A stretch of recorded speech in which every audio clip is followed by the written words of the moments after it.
साल 1964 में एक बहुत होनहार लड़का जिसका नाम फ्रैंक है, न्यूयॉर्क में लगने वाले वर्ल्ड फेयर विश्व मेले में शामिल होने के लिए जाता है। वहाँ एक आविष्कार प्रतियोगिता हो रही होती है जिसके जज का नाम निक्स है। वह फ्रैंक के बनाए जेट पैक को देखकर बहुत प्रभावित होता है, लेकिन जब फ्रैंक ईमानदारी से बताता है कि उसका जेट पैक अभी ठीक से उड़ता नहीं है, तब जज निक्स तुरंत अपना विचार बदल लेता है और प्रभावित नहीं रहता। निक्स की मदद करने वाली लड़की एथेना फ्रैंक को अच्छा मानती है, लेकिन निक्स कहता है कि फ्रैंक को प्रतियोगिता में तभी शामिल किया जाएगा जब उसका जेट पैक सच में उड़ सके। फ्रैंक बहुत निराश हो जाता है और सोचता है कि उसके पिता हमेशा सही कहते थे कि वह सिर्फ बेकार में चीजें बना रहा है और अपना समय बर्बाद कर रहा है। तभी एथेना उसके पास आती है, उसे एक खास नारंगी रंग का बैज पिन देती है और कहती है कि चुपचाप उनके पीछे आओ, किसी को पता न चले। निक्स और उसके साथियों का समूह मेले में मौजूद एक बहुत मशहूर राइड या शो देखने जा रहा होता है। भीड़ ज्यादा होने के कारण फ्रैंक चोरी छिपे साइड से निकल जाता है और एक खाली नाव में बैठ जाता है। सवारी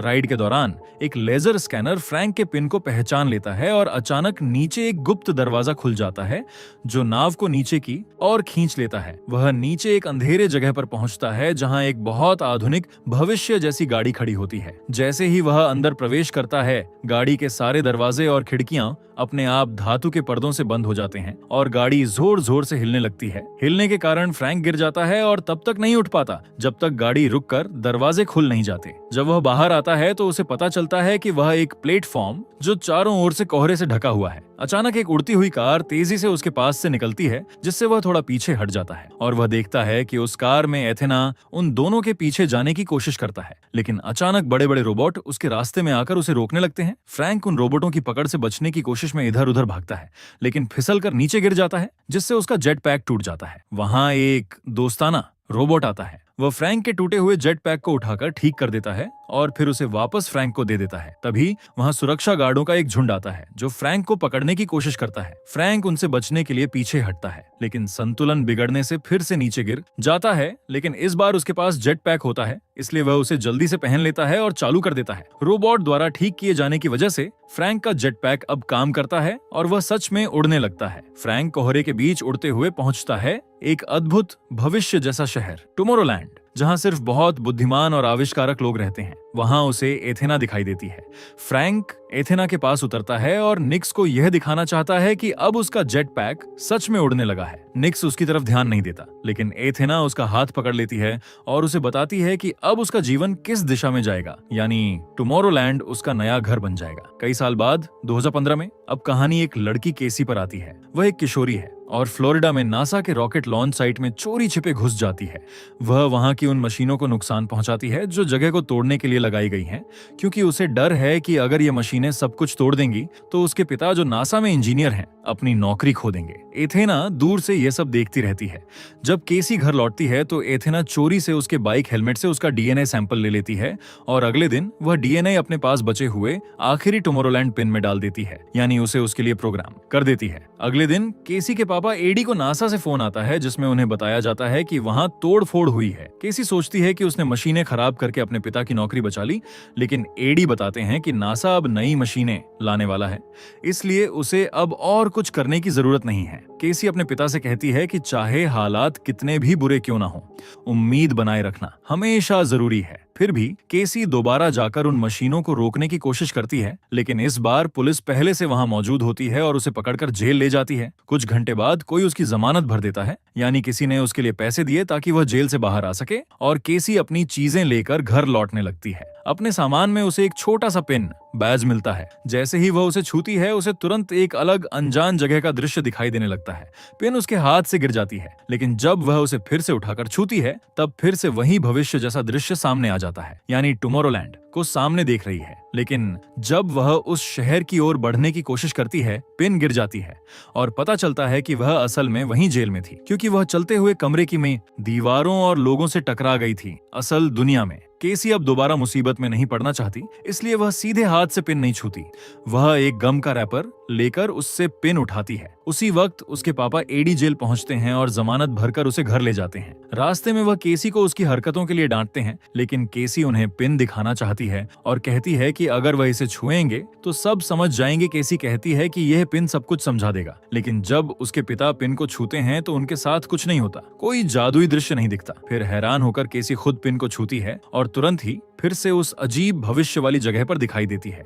किसी और को यह दूसरी दुनिया नहीं दिखा सकता। केसी बार बार पिन की बातें करती रहती है तो उसके पापा परेशान होकर घर पहुंचते ही पिन उससे ले लेते हैं। रात में केसी इंतजार करती है कि उसके पापा सो जाएं ताकि वह उनकी नाइट टेबल से पिन दोबारा चुरा सके। जैसे ही वह पिन को छूती है वह फिर से उस भविष्य के शहर को देखने लगती है और उस ओर चलने लगती है, लेकिन असल में वह अपने घर में ही चल रही होती है, जिससे वह दीवारों से टकरा जाती है और सीढ़ियों से नीचे गिर जाती है। गिरने की आवाज से उसके पापा जाग जाते हैं तो केसी तुरंत छिप जाती है और सोचती है कि अब कहीं और जाकर पिन का इस्तेमाल करेगी। वह एक खुले मैदान में जाती है जहां कोई चीज या दीवार ना हो और फिर पिन को छूती है। इस बार उसे सच में पूरा टुमारोलैंड दिखाई देता है, एक अद्भुत भविष्य वाला शहर। जब वह वहां एक ट्रेन जैसी सवारी पकड़ती है तो उसे पता चलता है कि उस पिन में टाइमर गिनती चल रही है जो खत्म होने वाला है और वहां के लोग उसे देख ही नहीं पा रहे हैं, यानी वह किसी और वास्तविकता में है। केसी अगले स्टेशन पर ट्रेन से उतरती है और वहां कुछ वैज्ञानिकों को देखती है जो किसी खास तरह के वैगन गाड़ी में जा रहे हैं। वह उन वैज्ञानिकों के पीछे जाने की कोशिश करती है, लेकिन अचानक उसके चारों ओर सब कुछ धुंधला होकर पानी जैसा दिखने लगता है, क्योंकि अब पिन का टाइमर खत्म होने वाला है। घर लौटकर केसी अपने छोटे भाई नेट को जगाती है और उससे कहती है कि वह अपना पासवर्ड बताए, शायद वह अब कुछ खोजने या किसी सिस्टम में लॉग इन करने वाली है। केसी और उसका भाई अपने पिता के कंप्यूटर पर इंटरनेट पर वो पिन ढूंढते हैं और उन्हें एक दुकान का विज्ञापन मिलता है जो ऐसे पिन खरीदने के लिए तैयार है। केसी दुकान का पता नोट कर लेती है और अपने भाई नेट को कहती है कि वह पिता को झूठ बोले कि केसी दोस्तों के साथ कैंपिंग पर जा रही है। एथेना घर पहुंचती है। नेट उससे वही झूठ बोलता है कि केसी कैंपिंग पर गई है, लेकिन एथेना समझ जाती है कि यह झूठ है और उसे इतना दबाव देती है कि आखिरकार नेट सच्चाई बता देता है। उधर केसी उस दुकान पर पहुंच जाती है जो विज्ञापन में दिखाई गई थी। दुकान के अजीब और सनकी कर्मचारी उस पिन में बहुत रुचि दिखाते हैं और केसी को बताते हैं कि जो उसने पिन से देखा वह सच है। वे बताते हैं कि टुमारोलैंड एक ऐसा शहर है जहां दुनिया भर के जीनियस लोग सरकार या लालच से मुक्त होकर नई चीजें बना सकते हैं और वहां पहुंचने का तरीका सिर्फ वही पिन है। दुकान के लोग केसी से पिन खरीदना चाहते हैं और पूछते हैं कि उसे ये कहां मिला, लेकिन जब केसी कुछ नहीं बताती तो वे दरवाजा बंद कर देते हैं और भविष्य जैसे हथियार निकालते हैं जो प्लाज्मा की किरणें छोड़ते हैं। केसी दुकान में सामान के पीछे छिप जाती है, लेकिन क्लर्क उसे ढूंढ लेते हैं और उससे एक लड़की एथेना के बारे में पूछते हैं। तभी एक ग्रेनेड खिड़की से अंदर फेंका जाता है और एक बल क्षेत्र एनर्जी फील्ड बनाकर उन क्लर्कों को जकड़ देता है। एथेना जो हथियारों से लैस है दुकान में घुसती है और बताती है कि यह एक टाइम बम है जो जल्द ही फट जाएगा।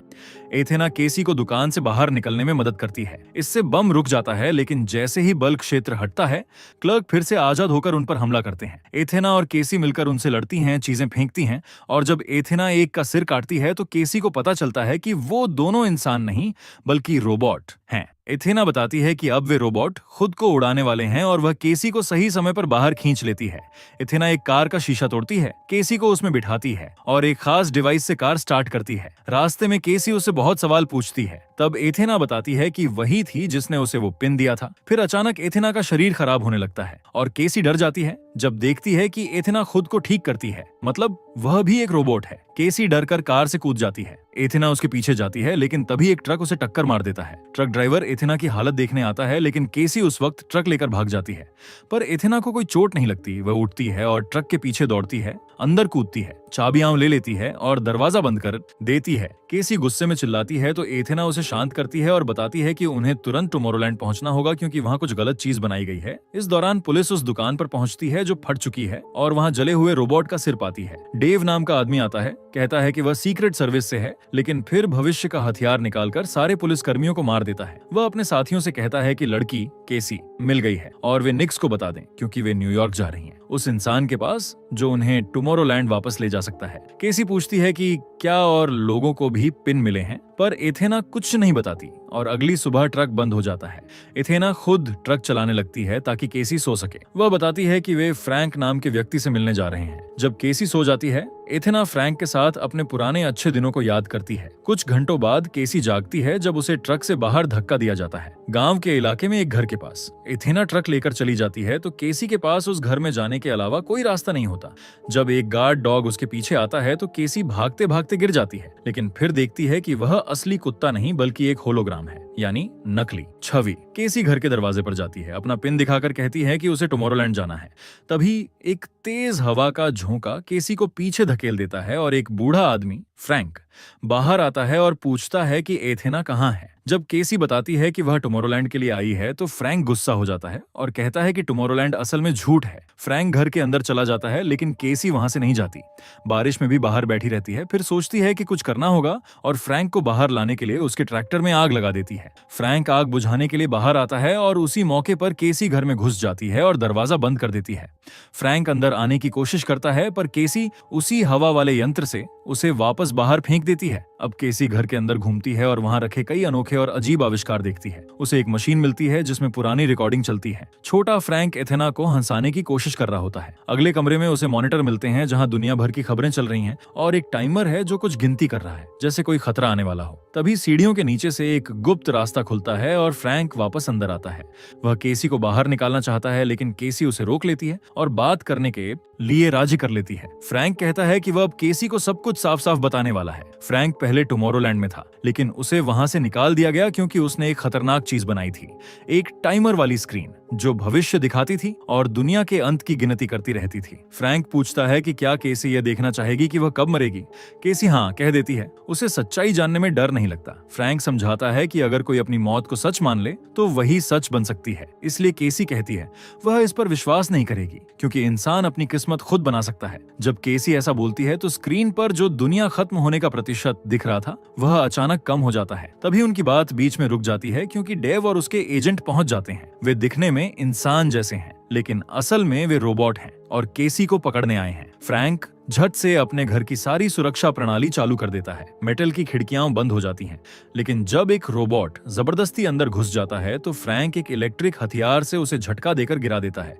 दूसरा रोबोट दीवार के इलेक्ट्रिक ट्रैप में फंसकर जल जाता है और बाकी दो को फ्रैंक एक छुपे हुए गड्ढे में गिरा देता है। इस तरह वो सबको हरा देता है। फिर फ्रैंक और केसी भागते हुए हॉल लिविंग रूम में पहुंचते हैं जहां एक और रोबोट उनका इंतजार कर रहा होता है। वह एक खास मशीन, पोर्टल मशीन चालू करती है और उस रोबोट को उसके अंदर धकेल देती है। दोनों ऊपर की मंजिल पर भागते हैं जहां और भी रोबोट हैं, लेकिन फ्रैंक के बनाए ट्रैप में सब फंस जाते हैं। तभी डेव पहुंचता है और फ्रैंक को बंदूक की नोक पर पकड़ लेता है। सौभाग्य से केसी को पास में एक बल्ला मिलता है और वह उससे डेव को जोरदार मारती है। फ्रैंक केसी को खींचकर बाथरूम ले जाता है। वहां दोनों टब में कूद जाते हैं और फ्रैंक उस टब को एक्टिवेट कर देता है जिससे वह एक उड़ने वाला कैप्सूल बन जाता है। एक और रोबोट पीछा करता है और टब पकड़ने की कोशिश करता है, लेकिन फ्रैंक तुरंत टब छोड़ देता है जिससे वह उड़कर झील में जा गिरता है। झील से निकलकर दोनों जंगल के किनारे पहुंचते हैं।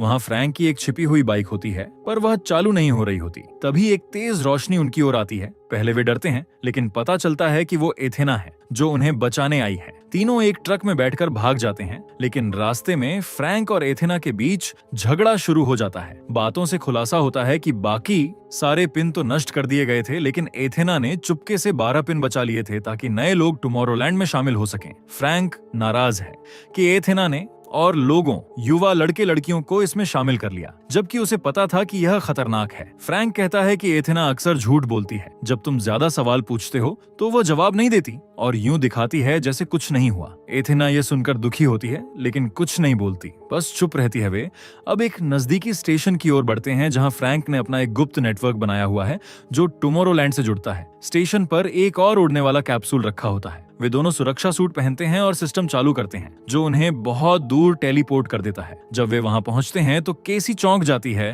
वे पेरिस के मशहूर एफिल टावर की सबसे ऊंची जगह पर हैं। टावर में एक सिक्योरिटी गार्ड होता है, लेकिन फ्रैंक के पास एक खास गैजेट होता है। केसी उसे गार्ड को हल्के से छूती है और वो तुरंत बेहोश हो जाता है। फिर वे एक पुराने कमरे में पहुंचते हैं जहां पुराने महान वैज्ञानिकों की प्रदर्शनी लगी होती है। फ्रैंक बताता है कि इन्हीं लोगों ने टुमारोलैंड का निर्माण शुरू किया था। इन वैज्ञानिकों ने एफिल टावर को एक बड़ी एंटीना मशीन की तरह इस्तेमाल किया था, जिससे वे दूसरी दुनिया यानी टुमारोलैंड में जा सकते थे। जब फ्रैंक सब जगह खोजता है तो उसे एक छुपा हुआ बटन मिलता है। वह उसे दबाता है और अचानक एफिल टावर दो हिस्सों में खुल जाता है। अंदर से एक रॉकेट निकलता है। रोबोट उनका पीछा करते हुए आ जाते हैं, इसलिए तीनों झट से रॉकेट के अंदर घुस जाते हैं। जैसे ही रॉकेट उड़ता है, उसकी ताकत से सारे रोबोट पीछे फेंक दिए जाते हैं। थोड़ी देर उड़ने के बाद रॉकेट एक खास द्वार पोर्टल खोल देता है। फिर रॉकेट अचानक नीचे की ओर जाता है और सीधे टुमारोलैंड पहुंच जाता है। टुमारोलैंड के सिक्योरिटी रोबोट्स उन्हें गिरते हुए देख लेते हैं और उनका पीछा करने लगते हैं। फ्रैंक एथेना से कहता है कि वह उस खास बम को अपने शरीर के अंदर छिपा ले ताकि जरूरत पड़ने पर इस्तेमाल कर सकें। टुमारोलैंड का गवर्नर निक्स आता है। वह बहुत सख्त है और फ्रैंक को तुरंत गिरफ्तार करना चाहता है, लेकिन फ्रैंक और एथेना उसे समझाते हैं कि केसी में कुछ खास है। उसने दुनिया के खत्म होने वाला प्रतिशत घटा दिया है। निक्स हैरान रह जाता है और तीनों को अपने मुख्यालय ले जाता है, जहां फ्रैंक की पुरानी बनाई हुई टैचियन मशीन रखी होती है।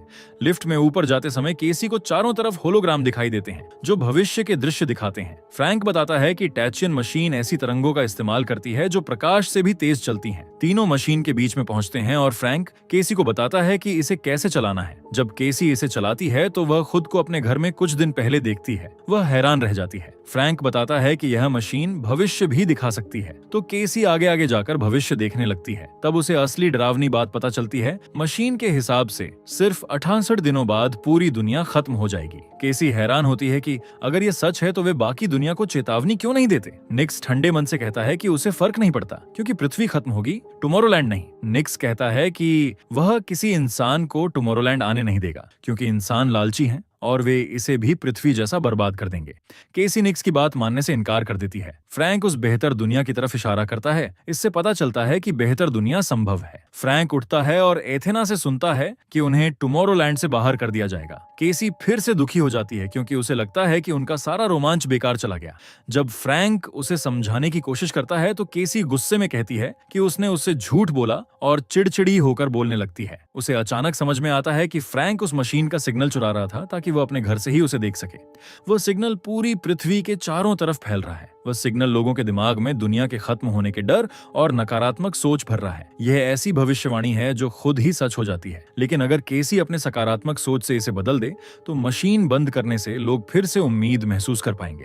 कुछ गार्ड उन्हें पकड़ने आते हैं ताकि उन्हें एक पोर्टल से बाहर भेज दिया जाए। केसी निक्स को यह बताने की कोशिश करती है कि उसने क्या पता लगाया है। वह निक्स से कहती है कि मशीन को बंद कर दो, पर निक्स जवाब देता है कि इसे बंद करने के लिए कोई बटन ही नहीं है। निक्स का ठंडा और बेफिक्र व्यवहार देखकर फ्रैंक दिखावा करता है कि वह निक्स की बात से सहमत है और उसे हाथ मिलाता है ताकि मौका पाकर उसके ब्रेसलेट को छू सके और मशीन चालू कर सके। एथेना और केसी गार्डों से भिड़कर उन्हें गिरा देती है और फ्रैंक निक्स से लड़ने लगता है। निक्स 2 रोबोट चालू कर देता है ताकि वे एथेना और केसी पर हमला करें। फ्रैंक एथेना से कहता है कि वह उसके दिए बम का इस्तेमाल करे, लेकिन जैसे ही वह कोशिश करती है रोबोट उसे पकड़ लेते हैं। एथेना बम केसी को दे देती है और खुद रोबोटों से लड़ती रहती है। केसी प्लेटफॉर्म की ओर दौड़ती है जो जोर जोर से हिलने लगता है क्योंकि दूसरी तरफ फ्रैंक और निक्स ब्रेसलेट के लिए भिड़ रहे हैं। एथेना एक रोबोट को अपने काबू में कर लेती है और उसी से दूसरे रोबोट को पोर्टल में धक्का दे देती है, जिससे निक्स पर भी हमला हो जाता है। केसी भविष्य की झलक देखकर सही समय पर बम चालू कर देती है, लेकिन जैसे ही वह बम फेंकने लगती है निक्स ब्रेसलेट पर दोबारा काबू पा लेता है और प्लेटफॉर्म को नीचे गिरा देता है। एथेना तेजी से जाकर अपने रोबोट से प्लेटफॉर्म संभालती है, कंट्रोल पैनल की ओर भागती है, दूसरा रोबोट तोड़ देती है और पोर्टल बंद कर देती है, जिससे फ्रैंक और निक्स बाहर रह जाते हैं। बम केसी के पास पहुंच जाता है और वो फटने वाला होता है, इसलिए एथेना को मजबूरी में पोर्टल फिर से खोलना पड़ता है। जैसे ही सब अंदर आते हैं वे बम को पोर्टल में फेंक देते हैं ताकि धमाका उनसे दूर हो। बम फटने से पोर्टल टूटकर गिरता है और निक्स को दबा देता है। निक्स पास रखी बंदूक उठाकर फ्रैंक पर निशाना साधता है। तभी एथेना देखती है कि फ्रैंक मारा जाएगा, यानी यही भविष्य की झलक थी जो उसने पहले देखी थी। इसलिए एथेना दौड़कर गोली अपने ऊपर ले लेती है ताकि फ्रैंक बच जाए। एथेना बताती है कि उसका शरीर अब फटने वाला है, इसलिए उस विस्फोट से मशीन को नष्ट कर दो। फ्रैंक जेटपैक से एथेना को ऊपर भेजता है। वह अलविदा कहकर मशीन में गिर जाती है। धमाका होता है और निक्स मलबे के नीचे दबकर मर जाता है। टुमारोलैंड की मशीन बंद हो जाती है और फ्रैंक जेटपैक को संभालता है ताकि वह सुरक्षित नदी में उतर सके। केसी दौड़कर फ्रैंक के पास आती है। दोनों बात करते हैं कि अब क्या करना चाहिए। तभी भविष्य की झलकें देखकर उन्हें एक नया विचार आता है। फ्रैंक पहले पोर्टल ठीक करता है जिससे केसी अपने परिवार से मिल सके। फिर दोनों मिलकर पिन प्रोग्राम दोबारा शुरू करते हैं और एथेना जैसे नए रोबोट बनाते हैं। ये नए रोबोट दुनिया भर में घूमते हैं और समझदार लोगों को पिन देते हैं ताकि वे मिलकर पृथ्वी के लिए बेहतर भविष्य बना सकें। इसी के साथ ये मूवी यही समाप्त होती है। मूवी अच्छी लगी है तो वीडियो को लाइक एंड चैनल को सब्सक्राइब जरूर करें।